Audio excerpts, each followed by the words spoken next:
Breaking news SLBC టన్నెల్లో rescue operation పై అధికారులతో సమీక్ష నిర్వహిస్తున్నారు మంత్రులు ఉత్తమ్ జూపల్లి.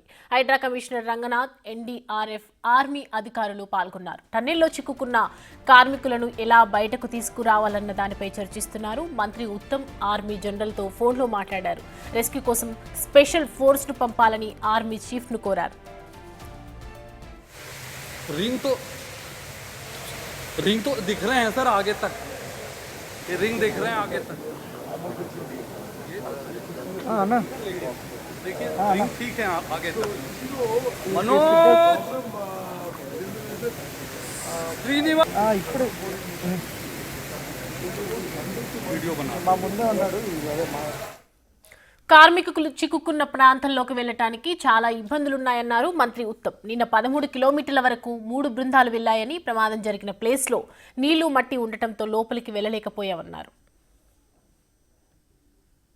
లోపల రాత్రి army personal, NDRF personal tunnel లోపలికి 13.5 కిలోమీటర్ల వరకు పోగలిగినరు. ఆ తర్వాత నీళ్లు మట్టి ఒక బురదలాగా తయారైపోయి 10-12 ఫీట్ల వరకు ఉండి టన్నల్ నిండిపోయి 200 మీటర్ల వరకు ఎవరికి యాక్సెస్ అప్రోచ్ లేదు. మేము ఆ 8 మంది ప్రాణాలు రక్షించడానికి పైనుంచి డ్రిల్లింగ్ ఆప్షన్ సైడ్ నుంచి డ్రిల్లింగ్ ఆప్షన్ చూస్తున్నాం. ఆ మొత్తం డీసిల్టింగ్, డీవాటరింగ్ కూడా చూస్తున్నాము. అన్ని ఆప్షన్స్ ఎక్స్ప్లోర్ చేస్తున్నాము. ఇప్పుడు కూడా ఆర్మీ, ఎన్డీఆర్ఎఫ్తో కూడా మాట్లాడినాము. ఒకసారి సైట్కి కూడా పోయిస్తాము. ఆ తర్వాత నేవీతో కూడా మాట్లాడుతున్నాం. వాళ్ళకి ఏమైనా ఇటువంటి విషయాల్లో స్పెషల్ స్కిల్స్ ఉన్నాయని.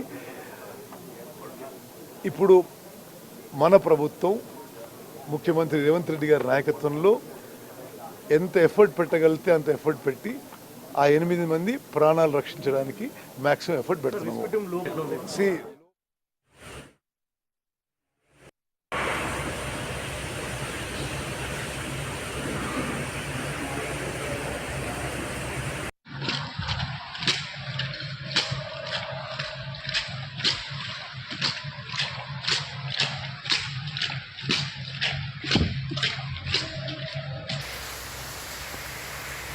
मनोज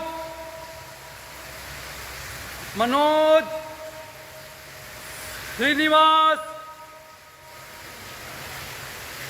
द्विवेदी श्रीनिवास रिंग तो दिख रहे हैं सर आगे तक, ये रिंग दिख रहे हैं आगे तक। ये रिंग ठीक है, लेकिन देखिए रिंग ठीक है आगे तक। मनोज श्रीनिवास वीडियो बनाता हूँ। मनोज द्विवेदी श्रीनिवास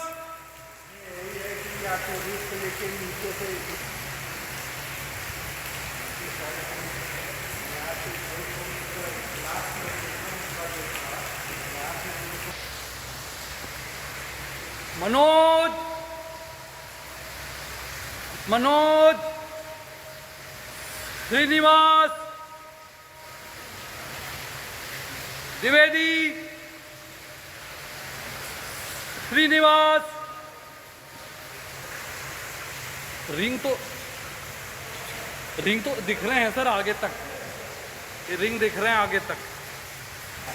ये रिंग ठीक है, लेकिन देखिए रिंग ठीक है आगे तक। मनोज श्रीनिवास वीडियो बनाता हूँ।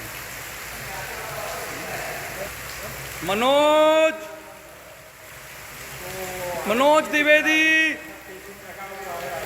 श्रीनिवास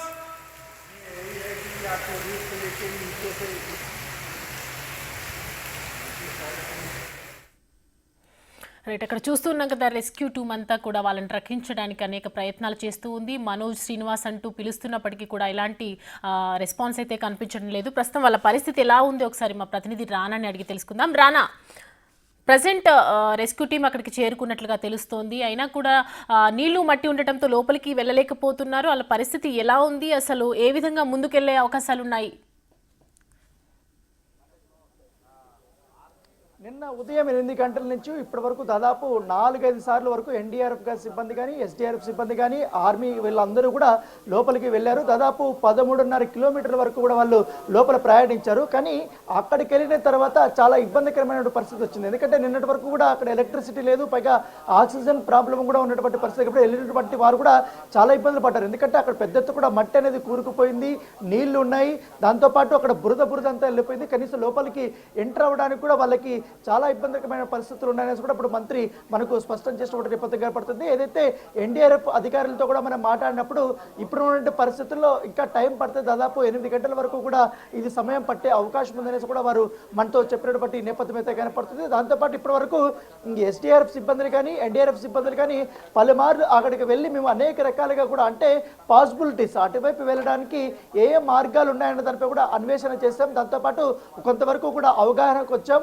అక్కడికి వెళ్ళిన తర్వాత అక్కడ ఉన్నటువంటి పరిస్థితులంతా కూడా ఇక్కడ ఉన్నటువంటి అధికారులు కూడా మేము వివరించాం. ఇక్కడ అధికారులతో మాట్లాడిన తర్వాత ఇప్పటికే ఒక్కొక్క డిపార్ట్మెంట్ అనేక రకాలుగా సలహాలు సూచనలు ఇస్తున్నటువంటి నేపథ్యంలో వాటిని మేము ఎగ్జాక్ట్గా ఇంప్లిమెంటేషన్ చేసే దీంట్లో ఉన్నామనేసి కూడా అధికారులు చెప్పినటువంటి నేపథ్యం కనపడుతుంది. సో నిన్న మంత్రులు ఇద్దరు ఉత్తమ్ కుమార్ రెడ్డి కానీ జూపల్లి కృష్ణారావు కానీ వాళ్ళందరూ కూడా వచ్చారు. వారితో పాటు అధికారులని కూడా లోపలికి వెళ్ళారు, వారు పరిశీలించారు. ఎప్పటికప్పుడు అక్కడ జరుగుతున్నటువంటి రెస్క్యూ ఆపరేషన్స్ గురించి వాళ్ళు మాట్లాడడం జరిగింది. మరొకసారి ఇప్పుడు ఇవాళ ఉదయం కూడా ఇద్దరు మంత్రులు వచ్చారు. ఇప్పుడు లోపల టన్నెల్ లోపల కూడా వెళ్ళారు.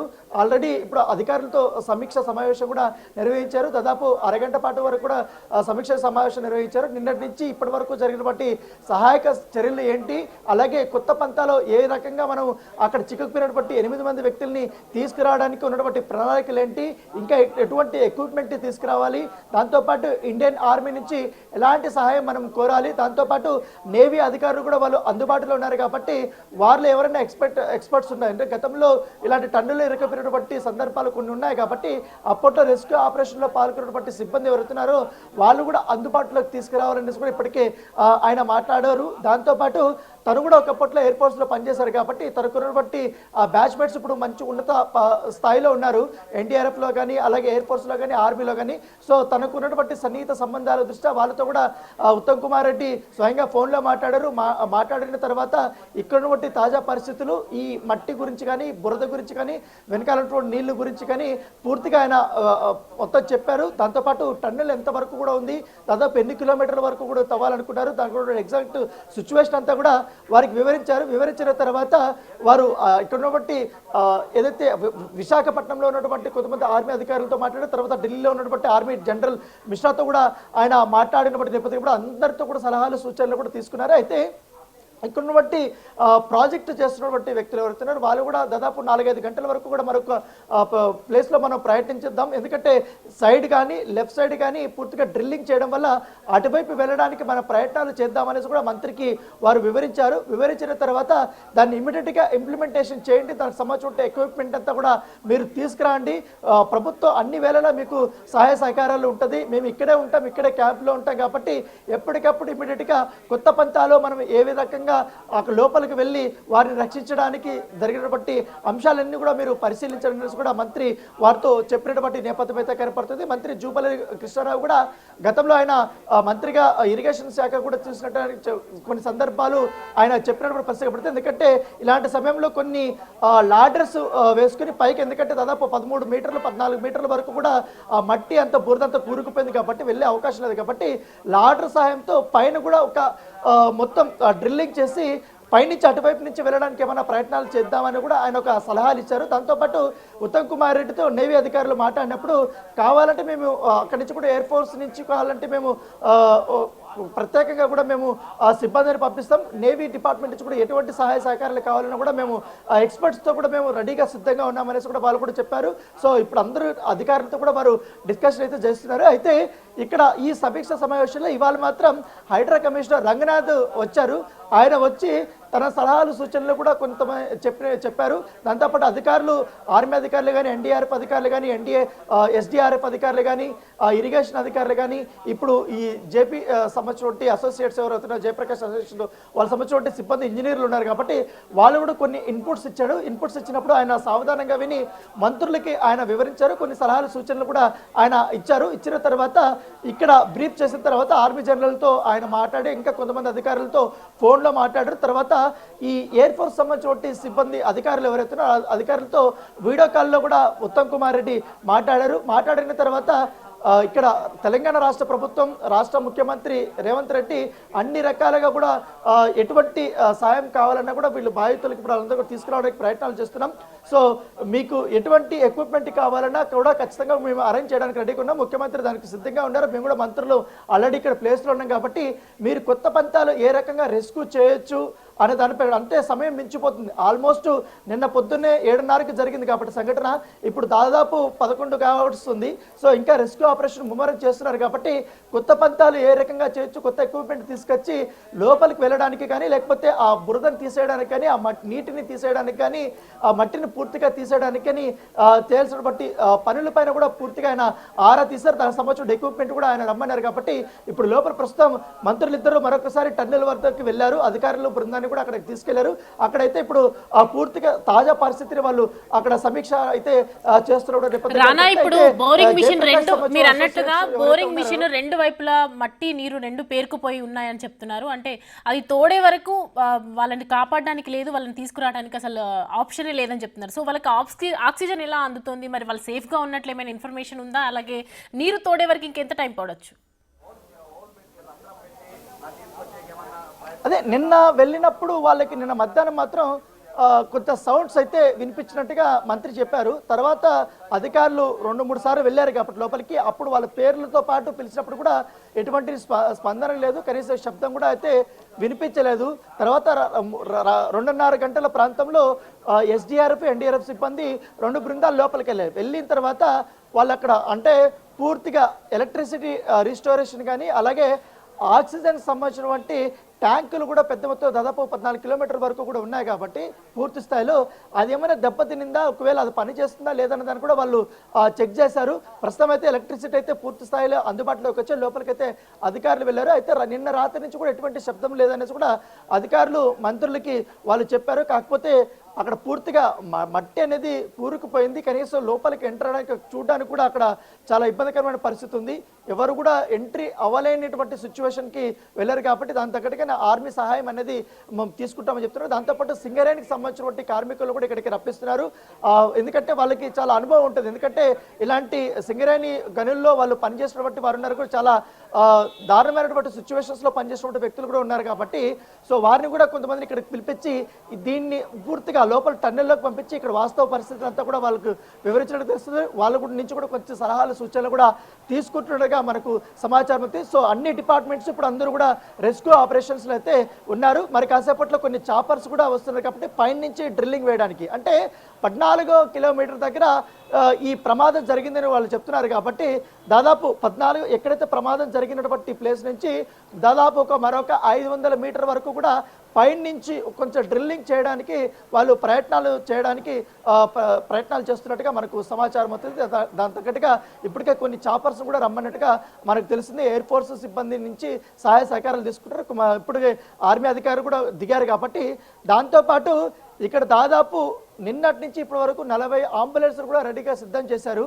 అయితే అక్కడ మాత్రం ప్రమాదం జరిగినటువంటి ప్లేస్లో మొత్తం అందరూ జార్ఖండ్కి సంబంధించినటువంటి లేబర్స్ వారు ఉన్నారు కాబట్టి వాళ్ళ పేర్లతో పిలిచినప్పుడు ఎటువంటి స్పందన అయితే రాలేదని కూడా చెప్తున్నారు. ఎట్టి పరిస్థితుల్లోనే ఒకవేళ బురదున్నా నీళ్లున్నా కూడా వాటినంతా కూడా తీసేయడానికి మేము ప్రయత్నాలు చేస్తున్నాం కాబట్టి it will take some time, at least 5 to 8 hours కూడా జరిగే అవకాశం ఉంది. సో తర్వాత మళ్ళీ ఒక 3 అవర్స్ తర్వాత అధికారులను పిలిపించి తాజా పరిస్థితులపై సమీక్ష సమావేశం నిర్వహించిన తర్వాత తదుపరిగా ఏం చేయాలన్న దానిపై కూడా మేము నిర్ణయం తీసుకుంటామనేసి కూడా మంత్రులు చెప్పినటువంటి పరిస్థితి కనబడుతుంది.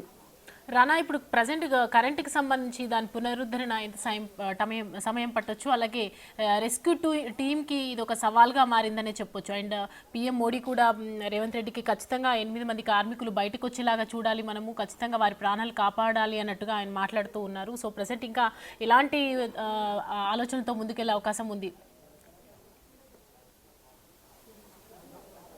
సో ముఖ్యమంత్రి గారు మోడీతో మాట్లాడినప్పుడు కూడా ఆయన చెప్పాడు ఇక్కడ జరుగుతున్నటువంటి సహాయక చర్యలు కానీ ఏ డిపార్ట్మెంట్లు ఎంతవరకు వారు శ్రమిస్తున్నారనే అంశాలన్నీ కూడా పిఎంకి ఆయన వివరించిన తర్వాత సెంట్రల్ నుంచి ఎటువంటి సహాయ సహకారాలు కావాలన్నా కూడా మేము అందిస్తాం, వెంటనే బృందాలను కూడా ఇక్కడ పంపిస్తామనేసి కూడా ఆయన హామీ ఇచ్చారు. దాంతోపాటు ముఖ్యమంత్రి రేవంత్ రెడ్డి ఏదైతే లోక్సభ పక్ష నేత అయినటువంటి రాహుల్ గాంధీతో కూడా మాట్లాడడం జరిగింది. దాదాపు 20 నిమిషాల పాటు కూడా వాళ్ళు మధ్య సంభాషణ జరిగింది. ఎటువంటి చర్యలు తీసుకుంటున్నాము ఏంటి, వాళ్ళ సంబంధించిన డీటెయిల్స్, ఏ రాష్ట్రం సంబంధించి, అలాగే మంత్రులు అక్కడికి వెళ్ళిన తర్వాత అక్కడ జరుగుతున్న పరిణామాలు కానీ, దాంతోపాటు ఎగ్జాక్ట్గా అక్కడ తాజా పరిస్థితులు, ఎందుకంటే అక్కడ నీళ్ళు ఎక్కువ బురద ఎక్కువ కాబట్టి లోపలికి ఎవరు వెళ్ళలేకపోతున్నారు అనే అంశాలను కూడా ఆయన దృష్టికి తీసుకొచ్చినట్టుగా తెలిసింది. ఎట్టి పరిస్థితుల్లో కూడా ఖచ్చితంగా అక్కడ ప్రమాదంలో చిక్కుకున్నటువంటి 8 మంది ఎవరైతే బాధితులు ఉన్నారో వాళ్ళందరినీ ఖచ్చితంగా కూడా కార్మికుల్ని బయటకు తీసుకురావడానికి అన్ని ప్రయత్నాలు మీరు చేయండి, వీలైనంత తొందరగా చేయండి అనేసి కూడా ఆయన ముఖ్యమంత్రికి చెప్పినట్టుగా తెలిసింది. వెంటనే రాహుల్ గాంధీతో మాట్లాడిన తర్వాత మంత్రులతో రేవంత్ రెడ్డి మాట్లాడారు. వెంటనే వాళ్ళని సంఘటనా స్థలానికి పంపించారు. దాంతోపాటు ఇంకా కొంతమంది అధికారులు కూడా అక్కడ ఎక్స్పర్ట్స్ కూడా ఇక్కడికి పంపించినటువంటి నేపథ్యం ఏర్పడితే గతంలో ఈ టన్నెల్స్ తవ్వినప్పుడు ఇతర రాష్ట్రాల్లో కూడా చాలా వరకు కూడా టన్నెల్స్ తవ్వారు కాబట్టి అప్పుడు ఆపత్కర పరిస్థితులు వచ్చిన చాలా వరకు కూడా ఎదుర్కొంటారు కాబట్టి అప్పట్లో వారు ఎట్లా బయటపడ్డారనే దాంతోపాటు అప్పుడు ఉన్నటువంటి నిపుణులు కానీ అప్పట్లో ఉన్నటువంటి పనిచేసినటువంటి వారు కానీ వాళ్ళ యొక్క వివరాలు కూడా సేకరిస్తున్న వారిని కూడా ఇక్కడికి తీసుకొచ్చి ఇక్కడ సిచ్యువేషన్ వివరించి ఇక్కడ రెస్క్యూ ఆపరేషన్ చేయడానికి వాళ్ళు ప్రయత్నాలు చేస్తున్నట్టుగా మనకు సమాచారం అవుతుంది. సో ఎప్పటికప్పుడు మంత్రులతో ముఖ్యమంత్రి మాట్లాడుతున్నారు, వివరాలన్నీ కూడా సేకరిస్తున్నారు. అధికారులు కూడా ఎప్పటికప్పుడు అప్రమత్తం అయితే చేస్తున్నటువంటి నేపథ్యం అయితే కనపడుతుంది. ప్రస్తుతం అయితే ఆర్మీ అధికారుల నుంచి కూడా మరిన్ని సహాయ సహకారాలు కూడా కోరారు కాబట్టి వారు కూడా ఈ పరిస్థితిని అంతా కూడా వివరాలు సేకరించారు. అంచనా వేసిన తర్వాత ఎటువంటి అక్కడ మిషన్స్ కానీ ఎటువంటి కొత్త పద్ధతులతో లోపలికి వెళ్ళడానికి, పైగా మట్టి అనేది చాలా పెద్ద స్థాయిలో ఉంది, బురద వాటర్ కూడా చాలా ఎక్కువగా ఉంది. సో దానంతా తీసుకురావాలి, దాన్ని మొత్తం బయటకు తీసుకురావాలంటే చాలా ఇబ్బందికర పరిస్థితి, చాలా సమయం కోరే అవకాశం ఉంది కాబట్టి వీలైనంత తొందరగా ఎట్లా తీసుకురావచ్చు అన్న దానిపై కూడా అధికారులు అయితే సమాలోచనలు అయితే చేస్తున్నారు. ప్రస్తుతం అయితే మంత్రులతో అయితే వాళ్ళు మాట్లాడుతున్నారు. సో నెక్స్ట్ చేయాల్సినటువంటి పనులపైన కూడా ఎలాంటి ఎక్విప్మెంట్లు తీసుకురావాలన్న దానిపై కూడా వారైతే పూర్తి వివరాలు అయితే మంత్రులకు చెప్తున్నటువంటి పరిస్థితి. Right Rana, thank you.